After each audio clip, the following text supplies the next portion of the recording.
Bienvenidos una vez más a estos programas que hacemos con mucho amor, agradeciendo primero a Dios, antes que cada cosa, y luego a cada uno de ustedes, que son los que hacen posible que este programa esté en el aire, ustedes que son nuestra inspiración, nuestra motivación. Por muchos años nosotros hemos estado trabajando el corte humano del atleta, el corte humano del deportista, del que de alguna manera u otra se ha destacado en el mundo de los deportes. Hoy tenemos un programa que con este lenguaje moderno que se está usando, yo pudiera llamarlo híbrido, porque hoy vamos a trabajar sobre la base de los deportes en una entrevista que promete ser extraordinaria con un personaje dominicano que está destacándose de una manera sobresaliente en la televisión norteamericana. Una gente a quien yo estimo mucho, una persona a quien yo admiro mucho desde cuando trabajaba aquí en CDN, que hacía un programa súper extraordinario de radio, más que un programa deportivo, aquello se entendía como un show, una producción muy profesional llamado Desde las Gradas en CDN Radio. El que conoció el programa ya sabe que estoy hablando de mi querido hermano Rafael Bello. Querido, ¿cómo te sientes? Ya en pantalla. Óyeme, qué elegante estás.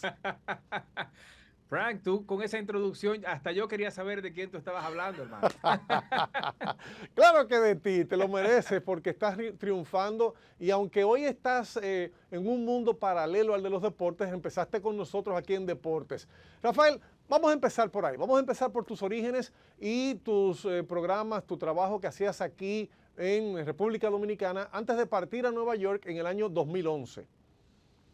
Sí, gracias, Frank, de verdad por la oportunidad, ¿no? Y por compartir contigo. Te admiro, te estimo y has sido un mentor. No quiero decir que, aunque la diferencia de edades no es tan amplia, pero No, no, tú te espérate, fuiste, Rafael, tú no, no, fuiste un no. niño El relajo, prodigio en los deportes y en Rafa, la televisión y en la radio, ¿eh? espérate, el relajo que sea con orden, estas caras no son de balde, yo tengo que llevarte 30 años a ti, tranquilo.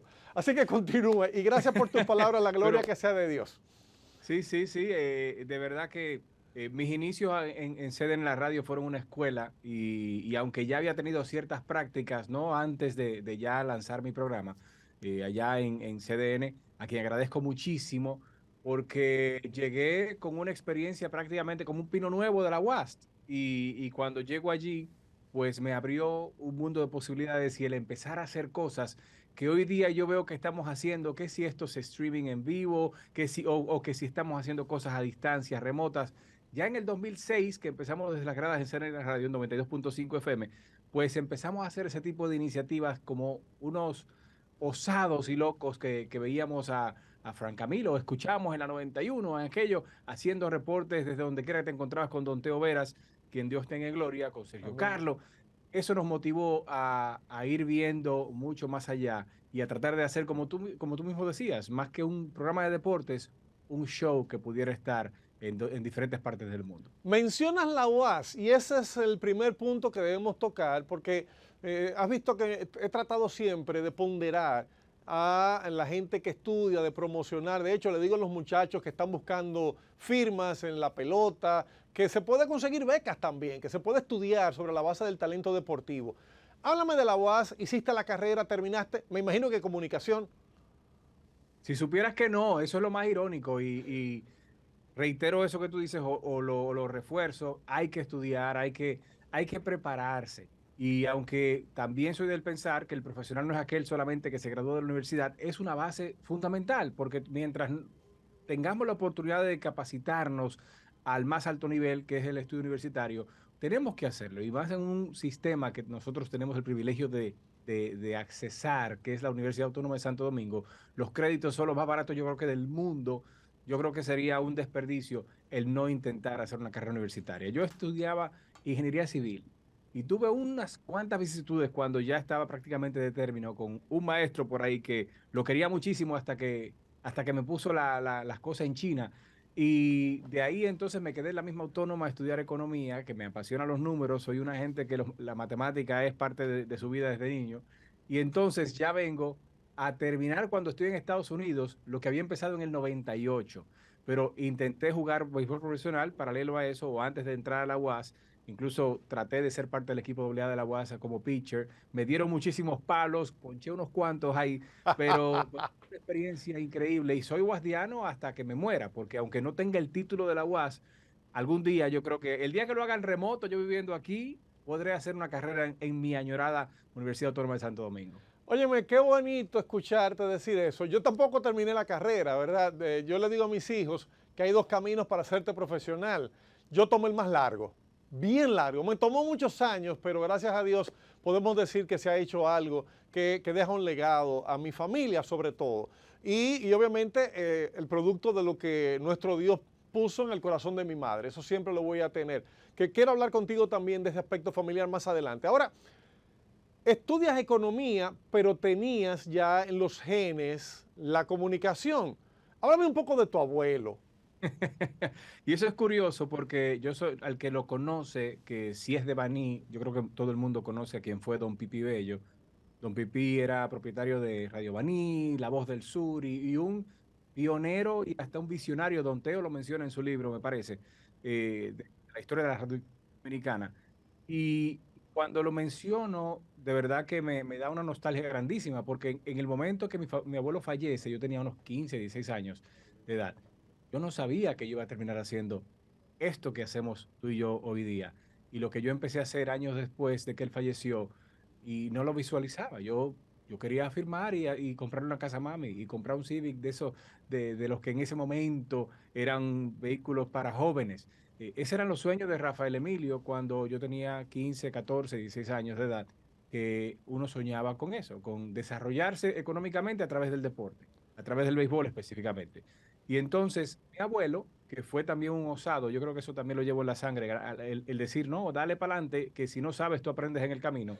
También, aunque creo que llegó a un séptimo grado, logró pues construir un negocio muy rentable, logró tener una cadena de emisoras de radio. Y nunca me imaginé que cuando ya yo estaba cursando el primer semestre de la Universidad Autónoma, de mi Pino Nuevo, el 011, en ingeniería industrial, que fue que me matriculé y luego pasé a la civil, que era una de mis pasiones, pues paralelo a eso me fui a la escuela de locución en el Conde, donde muchos pasan a formarse y poder ejercer esta profesión, este oficio de una manera profesional, ética y digna. Y entonces voy descubriendo en mí y escuchando más cuentos de mi abuelo que yo era el que venía y nadie le ponía la mano a los atenuadores de ¿tú te acuerdas de la consola de antes? Ay, sí, ay, sí. Que no era como ahora, que es un clic y decirle, Jonathan, ponte tal cosa. No, no, no, no. Eran unos atenuadores y estas cosas. Y yo entraba a veces a ese cuarto de estudio y empezaba a jugar con ellos y le sacaba la emisora del aire. Eso me lo cuentan, no te digo que me acuerde yo de eso porque yo era muy pequeñito. Y entonces empiezan a hacerme esos cuentos y yo, obviamente, a como que memorar mis momentos cuando él me llevaba a la emisora, a Radio San Cristóbal, que después fue de un tío mío, o a Radio Baní. Y me da una nostalgia porque yo sé que le habría querido ver el Rafa en el que yo me convertí gracias a los medios de comunicación, gracias a la radio, que es mi casa y mi madre profesional en ese aspecto. Y bueno, pues, ¿qué te puedo decir, Frank? En honor a él, cada cosa que hago con un micrófono enfrente. Como tiene que ser. Y te has destacado en Estados Unidos, y yo decía en la portada, y no estaba exagerando, que ya tú eres una figura de la televisión norteamericana. Vamos a hablar de eso, porque tú has hecho de todo, hasta el hombre del tiempo. El Jim Suriel de Nueva York en un momento fuiste tú. Ahora, tus inicios somos nosotros los de deporte, o sea, empiezas con nosotros. Yo quiero que me hables un poquitito de aquel espacio que ya hacías como productor, pero que venías de trabajar segmentos deportivos en otras emisoras, en otros programas, siempre agarrado del deporte. Te metes en los medios por los deportes. Y quiero que me hagas un poquitito de esa historia, si es posible, para caer en el productor, soñador, este hombre que, señores, cuando nosotros en Mister Deporte pensábamos dar una noticita deportiva, este hombre pensaba en un mega espectáculo. Yo quiero que la gente sienta que está en un estadio, que está en las gradas viendo un show. Y tú me hablabas de eso y yo me sorprendía. Yo decía, pero ¿y dónde salió este muchachito? Por Dios. Y fíjate cómo vas. Háblame un poquitito de aquella... Un freco. No, osado, tú lo dijiste. Pero qué bueno, porque tú has sido un osado, pero con respeto. Porque hoy en día hay una serie de cosas por ahí que no quiero ni mencionar. No vinimos a chismear. Hablemos de tu carrera. Hablemos desde las gradas, de tus inicios, de los deportes. ¿Por qué te agarras de los deportes para iniciar cuando has tenido talento para hacerlo todo y has sido premiado en diferentes categorías de la televisión en Estados Unidos? Pues, ¿qué te digo, Frank? En ese momento lo que yo quería hacer era receptor, yo quería ser catcher porque me gustaba la posición. Yo veía que siempre a Tony Peña en la televisión, y aunque yo no soy aguilucho, y un beso y amo a todos los aguiluchos, pero yo veía el mejor receptor que hemos tenido en Latinoamérica, yo creo. Y entonces me lesioné el codo, una mecánica que no me favorecía mucho. La mecánica de pitcher me favorecía bastante, pero ya venía resentido. Y yo dije, no, pero es que, ¿de qué manera yo voy a cumplir mi sueño de estar en ese terreno y ponerme la mano en el pecho, pensando en mi himno dominicano, pero escuchando el norteamericano en el Yankee Stadium, en el Fenway Park, con un micrófono en la mano? Y eso fue lo que hice. La pasión por la pelota me llevó a mí a entonces, y por supuesto, ¿qué hace el dominicano? Hablamos de pelota, hablamos de política, y disfrutamos de las discusiones que se arman todos los días porque somos sabios en los dos temas, supuestamente. Y todos los días de la mañana llegaba a la empresa que yo trabajaba y nos la pasaba con los compañeros hablando de béisbol, de pelota, de las grandes ligas, o cuando arrancaba la pelota invernal. Y esa tertulia que se daba bien espontánea en el café a las 8 de la mañana, antes de que empezáramos a las 8:30, pues nos llevó a decir, ¿y qué hacemos nosotros que estamos hablando tanto de esto? Esto sería un programa de radio, pero tú sabes que hay uno del grupito que es el osado y dice, pero vamos a hacer un demo. Y yo no sabía editar, no sabía hacer nada de eso, pero yo sabía atreverme a querer hacer algo. Entonces fuimos a un estudito pequeño con muchísimas cosas de huevo que tenía en las paredes. Cartones de huevo, sí. Para la resonancia se ponían esos cartones para que no hiciera exactamente, eco. para eso, para que no haya reverberancia, no haya feedback. Y ahí grabamos un demo y uno de los muchachos, Carlos Sánchez, dijo, no, yo conozco a Jesús Nova, que era el director de CDN en la radio en ese entonces. Y yo le dije, bueno, pues le hacemos un demo, pide la reunión. Pidió la reunión, don Jesús Nova nos recibió, le entregamos un CD, que en ese entonces era un CD quemado, y nos dijo, arranquen en septiembre. Yo me quedé así, lo logramos. Estamos hablando de junio, qué sé yo, de ese año, 2011. Arrancamos finalmente en noviembre. Y la intención era, nosotros nunca vendernos como expertos, porque nunca lo hemos sido, expertos en deporte ni en ninguna materia, porque estábamos iniciándonos en la comunicación deportiva en ese entonces y éramos unos atrevidos, donde ya se encontraba un Frank Camilo posicionado, donde se encontraba un Satoshi Terrero, donde se encontraba un Iván Brea, que es lo nombramos como el almanaque, un hombre que sabía tanto de baloncesto y de la historia del baloncesto. Y entonces uno trataba de humildemente decir, no, aquí no somos expertos, somos unos fanáticos desde las gradas que queremos vivir la emoción del deporte junto con ustedes, los que también lo comunican y lo hacemos a través del micrófono.